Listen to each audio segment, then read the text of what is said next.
Bismillahirrahmanirrahim. Assalamualaikum warahmatullahi wabarakatuh. Alhamdulillah, asyukurillah, asyhadu an la ilaha illallah wahdahu la syarikalah, wa asyhadu anna Muhammadan abduhu wa rasuluh, sallallahu alaihi wasallam, la nabiyya ba'dah. Yang kita hormati Bapak Kepala Kantor Kementerian Agama Kabupaten Solok, Bapak Al-Mukarram Buya Dr. Andus Haji Ali Zarcan, Dr. Sindonan Tongga MA. Selamat pagi Pak.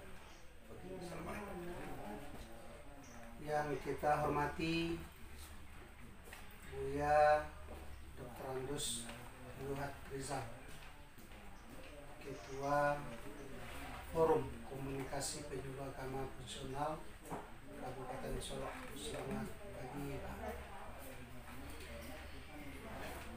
Pertama, kita bersyukur kepada Allah Subhanahu wa Ta'ala atas limpahan rahmat nikmat.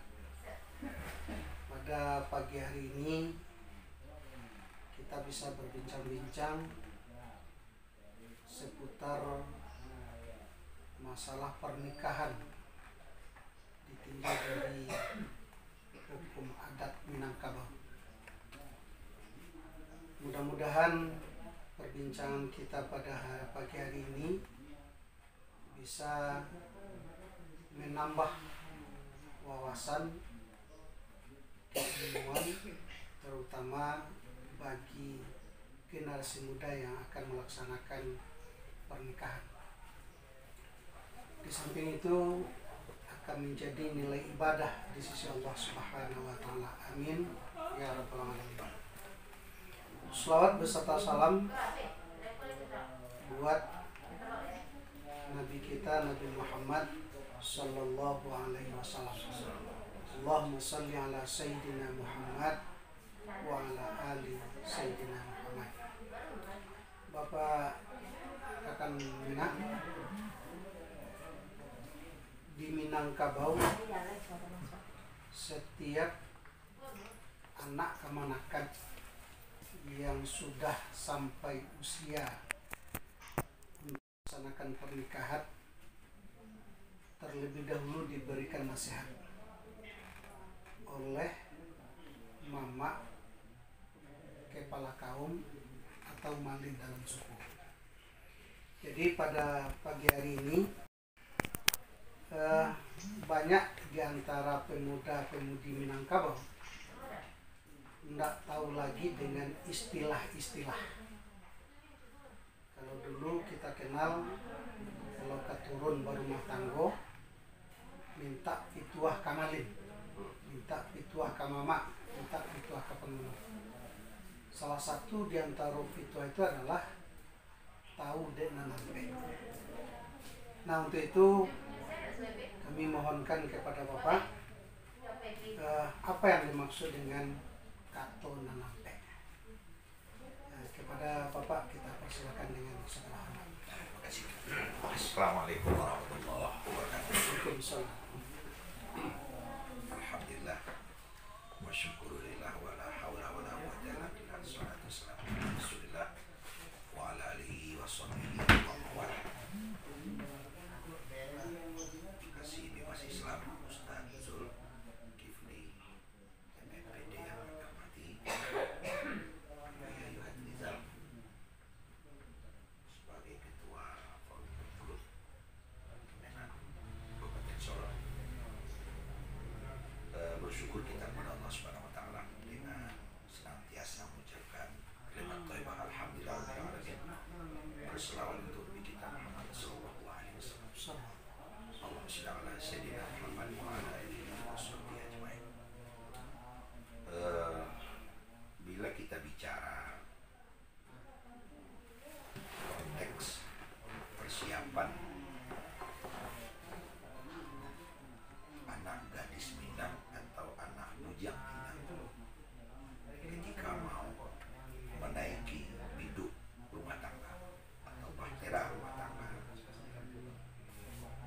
sudah jelas kedua mereka ini harus dipersiapkan secara matang.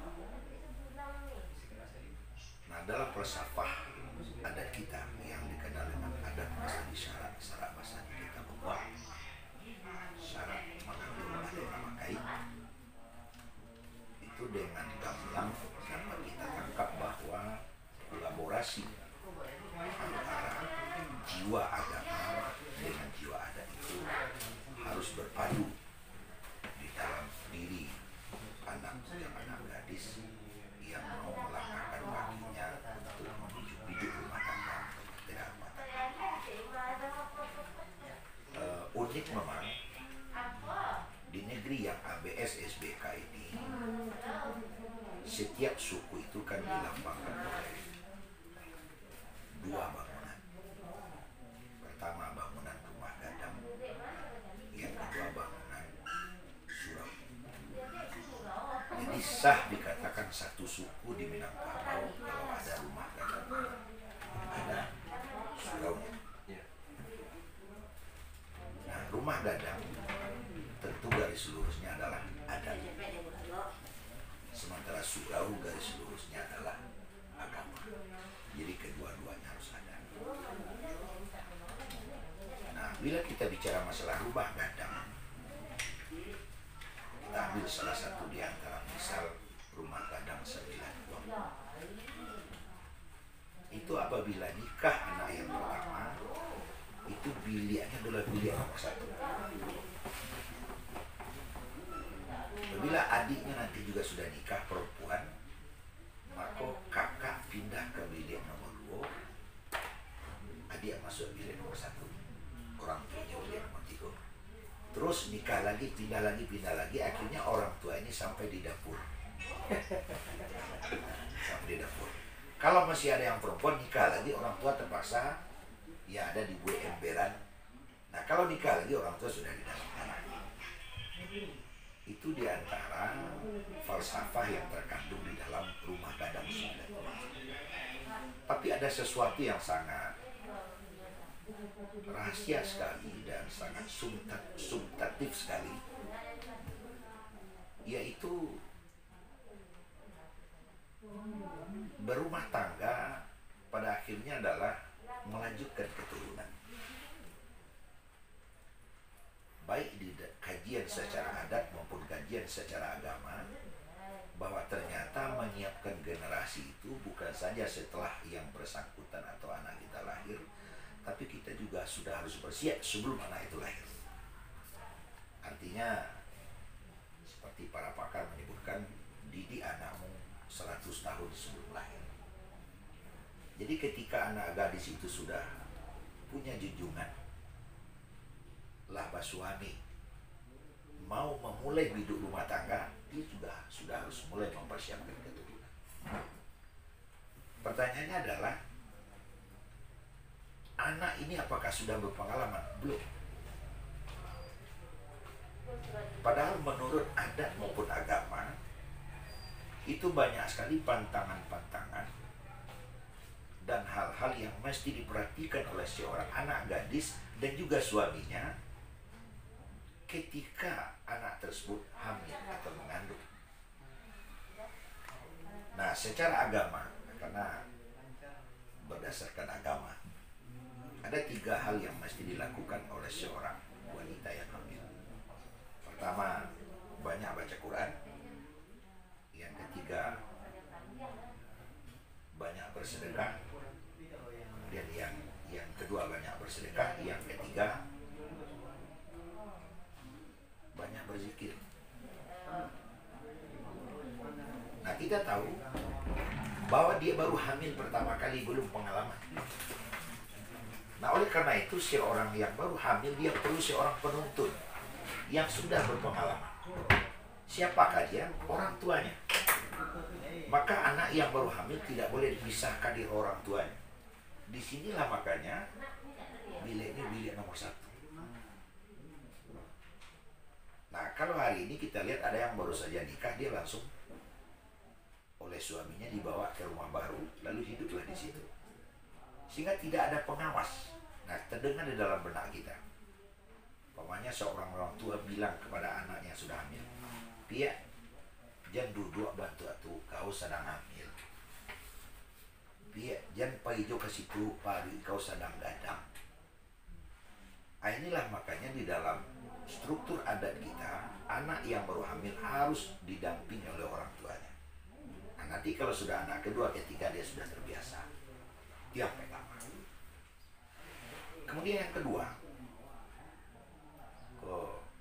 telur kacang bilebiang, tempurung dan alenggokan di bawah darah seruaso. Anak di pangku kemakan ini biang, kurang kampung di Batingan. Tinggal dengan ijan pinaso. Itu kan sudah falsafah kita di Minangkabau itu. Nah, dalam hal ini, baik itu seorang anak bujang, anak pemuda ataupun pemudi, itu sebelum dia melangkah ke biduk rumah tangga, itu dipanggil oleh mamanya. Nah, disitulah kemenakan dibimbing tadi. Dipanggil oleh mamanya untuk menyampaikan hal-hal yang harus dia maklumi sebelum dia berumah tangga, baik perempuan maupun laki-laki. Lalu, apakah yang disampaikan dalam persiapan berumah tangga itu dipraktikkan atau belum? Perlu ada pengawasan. Kembali kepada yang tadi. Nah, itu kalau disebut dia mama dulu kan lupa, dah dia bantu atau kalau kira. Sebaliknya juga demikian. Jangan terang ada mak ang biko kabinyang kepetang, dah dia dong kalau disebut dulu. Jadi mertuanya secara timbal balik, mamanya secara timbal balik, itu selalu mengawasi. Banyak Allah disampaikan. Nah, salah satu di antaranya yang paling puncak itu disampaikan adalah tadi oleh Pak Kasih Dimas disebutkan kato nanampe. Nah, sebenarnya tahu di nanampe banyak sekali. Jalan jampe, kato jampe, arah jampe. Banyak sekali yang ampe. Dulu ada pe-ampe. Ini lelang. Kitab juga ampe. Ini lelang ampe. Nah, jalan ampe. Jalan mendaki, menurun, mendata, melayang. Kato juga demikian. Kato mendaki, kato menurun, kato mendata, kato melayang. Arah, muka, belakang, kiri, kanan. Kitab juga ampe. Taurat, Zabur, Injil, Quran. Jadi ada yang menyimpulkan banyak sekali yang empat ini di tengah-tengah kehidupan kita. Nah, bicara masalah tahu di nanampe segalanya. Satu di antaranya adalah kato nanampe. Ini dari seluruh banyak yang empat itu, kato yang ampe kok paling dekat. Kenapa? Karena ending manusia itu telah tadi kato. Nah, kuliah kundi nambaya budi nan rancak baso.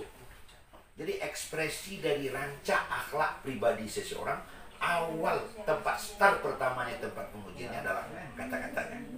Dalam Al-Quran syarat juga banyak.